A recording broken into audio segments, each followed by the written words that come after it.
And I think if somebody can figure it out at scale and can make money doing it, then they can win some consumers' hearts.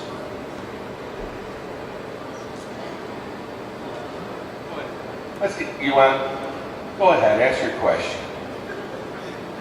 As we can see from what you guys have on your display here for all the different labels, and we know from the big, the big 2, 3, that they spend huge amount of dollars on marketing. What percentage do you guys spend on marketing your materials? I know maybe 1 or 2 you guys have a lot more depth in that area than others. But what, from a small size, what do you consider normal?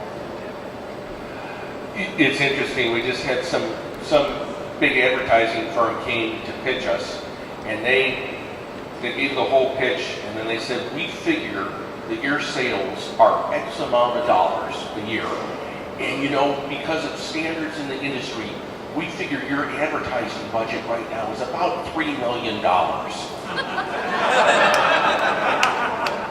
And we had to say, well, we don't really do advertising per se. There's a couple of print things that we do, the beer magazines, the brew papers, but most of it is sponsorships, and doing, like for Bell's, that's quiet sports, bicycling, sailing, disc golf, getting involved in the community, getting involved in arts, community organizations. I think that's what a lot of small brewers do, is giving back to the community and doing those sponsorships and things. That tends to be more of our advertising budget. But, we don't have the money to beat you over the head 100 times with the same slick ad on television or spend $3 million on the Super Bowl. So, things we do have to be much more grassroots. Joe? Well, the main focus for us and what we spend most of our dollars on is product quality. It all comes down to what's in the bottle. I'd say after that, since we don't have multi-million-dollar marketing budgets or advertising budgets, we go to packaging, which is what you see every day, and how we communicate our product to you. And then, as Larry said, it's sponsorships and a lot of sampling events like this. And if we have a good product, if we can get it into your hands, and you try it and you like it, that's about the most we can do. So we spend a lot of effort on samples. Now, there is one magazine, though, that's called Draft Magazine, that if we're going to advertise, we actually have to advertise in Draft Magazine. Yeah, very interesting. And if you're not familiar with it, we got copies upstairs, and Evan does a great job. And it's probably the preeminent magazine for our industry and our segment. Thank you, Joe. What's he give you for that? You get what you? That's a half-page ad on page 3. Nice. Well done.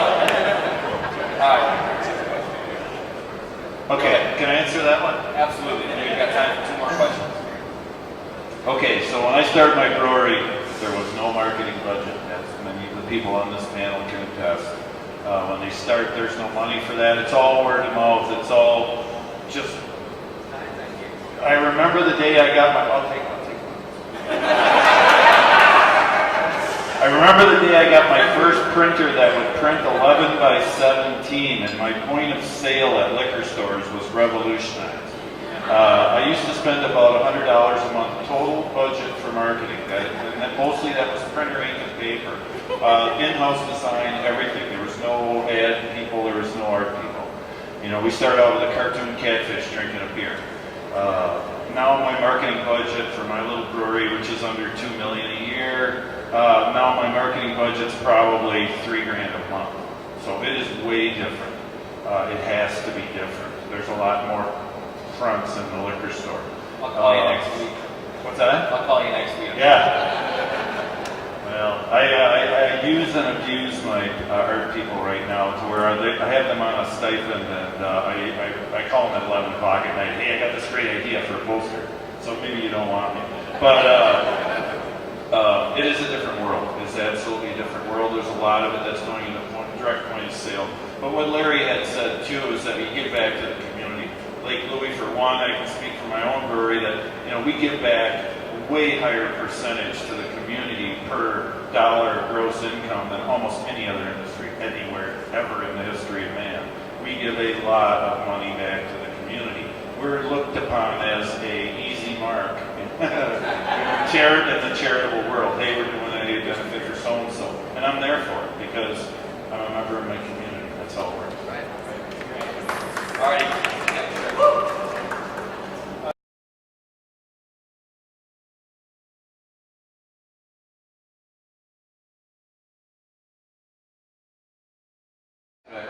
I worked a lot with a company called Gorse Valley, located out of Mesa Black Earth area, and they have a hop farm, but they have a lot of charter growers that are located around the state, and they actually, when they first started their company, their main income stream was coming from giving seminars on hop growing, and they were mobbed by people who were seeing the rise of the craft breweries and the IPAs, and, oh man, we're going to grow all these hops and be rolling in it.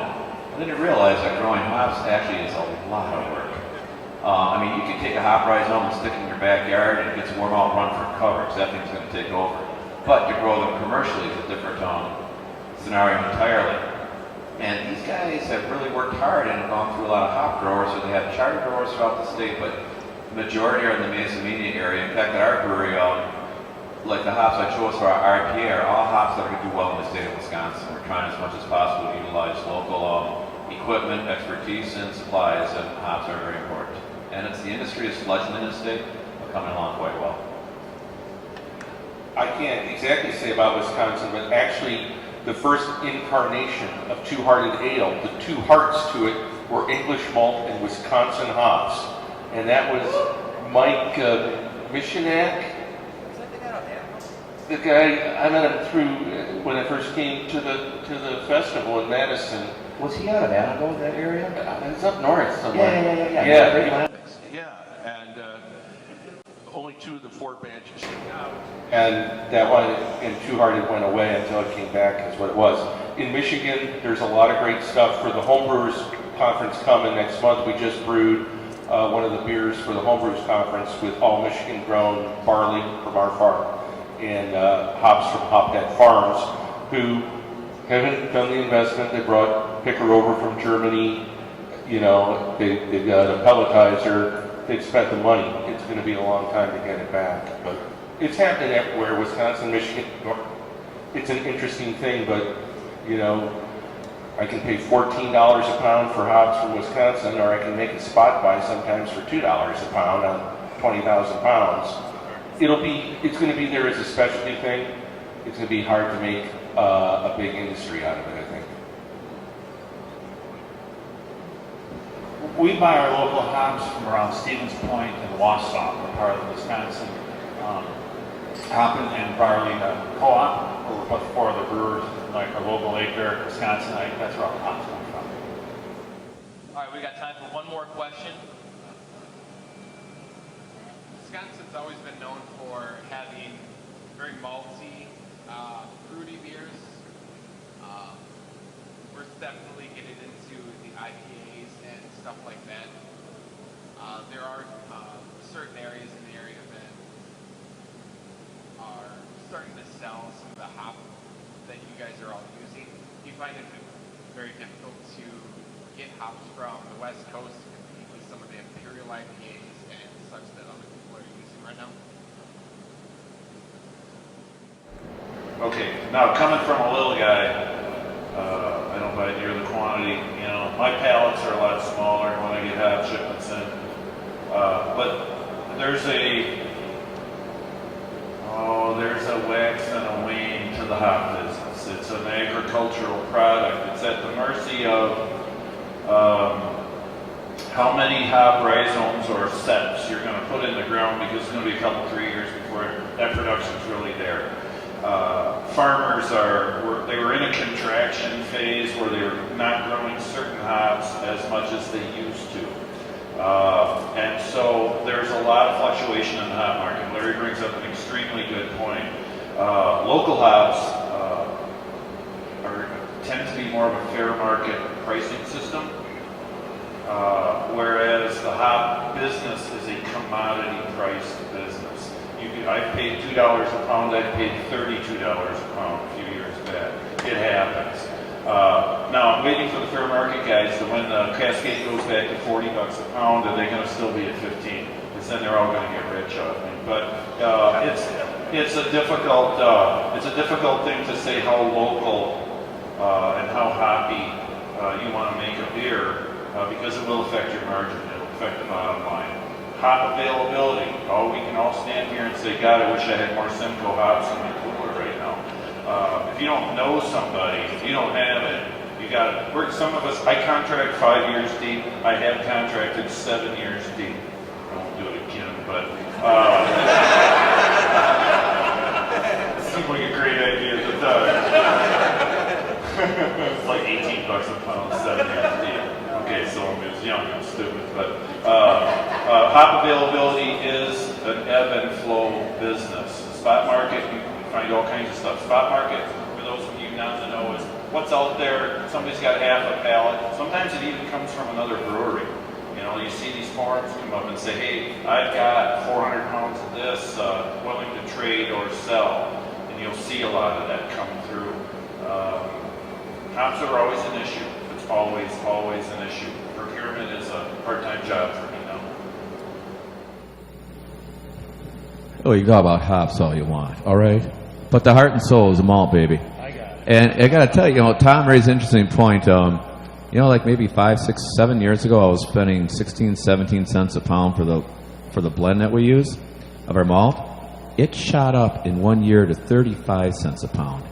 And now it's maybe climbed down to the high 20s, but it's never going to return. And so, besides talk about availability of certain hops and grains and that, it's a constant economic challenge for us, especially as smaller brewers. We can't maybe sign the amount of contracts someone large can, so we're going to pay more for our grain. So, if you take your question about hops and extend it to raw materials like malted barley and that, it gets pretty entertaining, no doubt. I've always found the hop growers tell you there's not enough hops, and they always want to drive the price up or something like that. But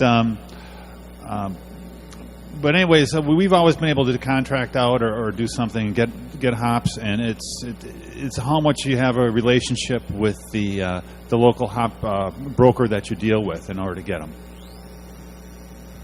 I'm more concerned about the lemon growers.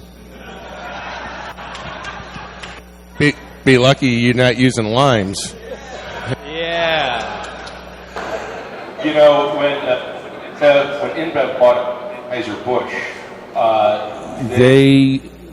They said to the gentleman, well, both the gentlemen, the one that was in charge of malt and the one in charge of hops, they said, you know what? We got somebody in Belgium that does this. You guys are relieved of your positions.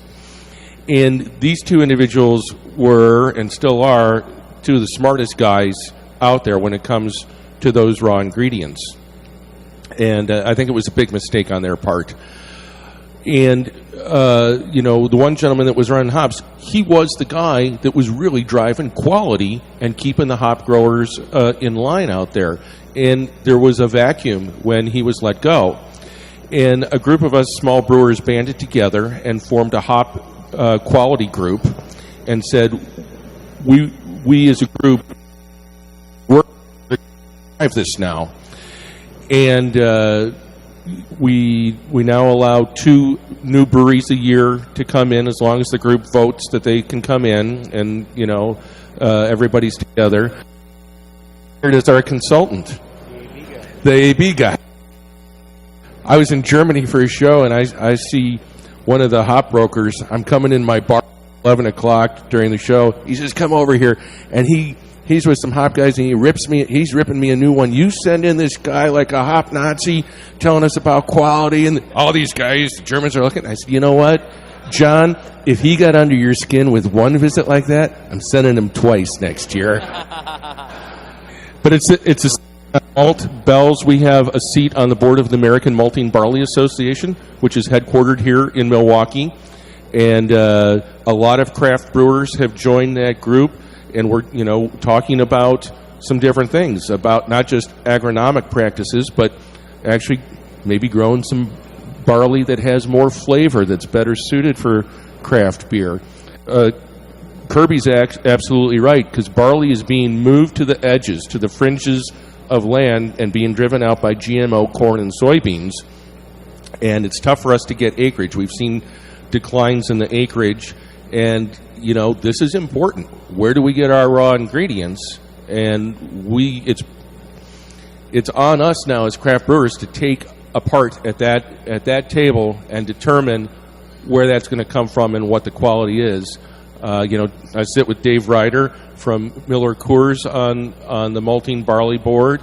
The big guys, ABI and Miller Coors, are very supportive of that organization. We thank them for that. They do a lot of great research.